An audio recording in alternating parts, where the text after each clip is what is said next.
Arjup.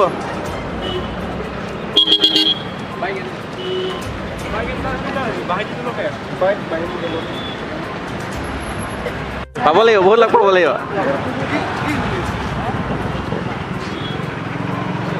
ओए पागल licence ला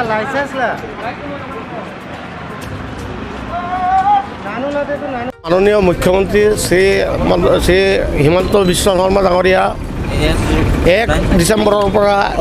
এটা হুকুম জাৰি কৰিছে যে সকলোৱে ৰাইজে যাতে হেলমেট পৰিধান কৰে আৰু নতুন বছৰত 31 ডিসেম্বৰ যাতে কোনো ধৰণৰ এক্সিডেণ্টত কোনো মানুহৰ যাতে মৃত্যু নহয় তাৰ প্ৰতি লক্ষ্য ৰাখি তেওঁ এই হুকুম জাৰি কৰিছে গতিকে আমি 1 ডিসেম্বৰৰ পৰা আমি অভিযান চলাই আছোঁ হেলমেট পৰিধান কৰি আৰোহী আৰু পিলিয়ন ৰাইডাৰ আৰু পিলিয়ন ৰাইডাৰ বহুত হেলমেট পৰিধান কৰিব লাগিব নহ'লে জৰিমনা ভৰিব লাগিব এই অভিযান আমাৰ মুখ্যমন্ত্ৰী মহোদয়ৰ আৰু হুকুম নোপোৱা পৰ্যন্ত চলি থাকিব আৰু 31 ডিসেম্বৰত আৰু আমাৰ মাননীয় মুখ্যমন্ত্ৰী ডাঙৰীয়া যিটো দুৰ্ঘটনামুক্ত অসমৰ সপোন দেখিছে তাত আমি আমাৰ সকলো ৰাইজৰ সহায় সহযোগিতা কামনা কৰিলোঁ আৰু এই অভিযান চলিয়ে থাকিব ধন্যবাদ আজি ইয়াতে কি ধৰণৰ চেক কৰা হৈছে খালি আমি হেলমেট চেক কৰি আছোঁ এতিয়া বৰ্তমান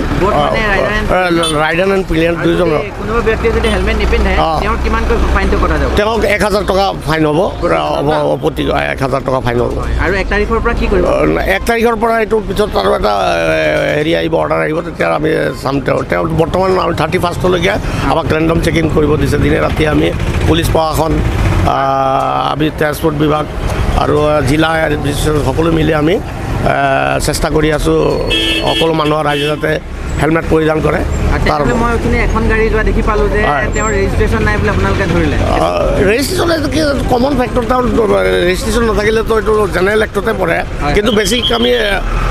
আমি বৰ্তমান গুৰুত্ব দিছোঁ আমি হেলমেটৰ ওপৰত থেংক ইউ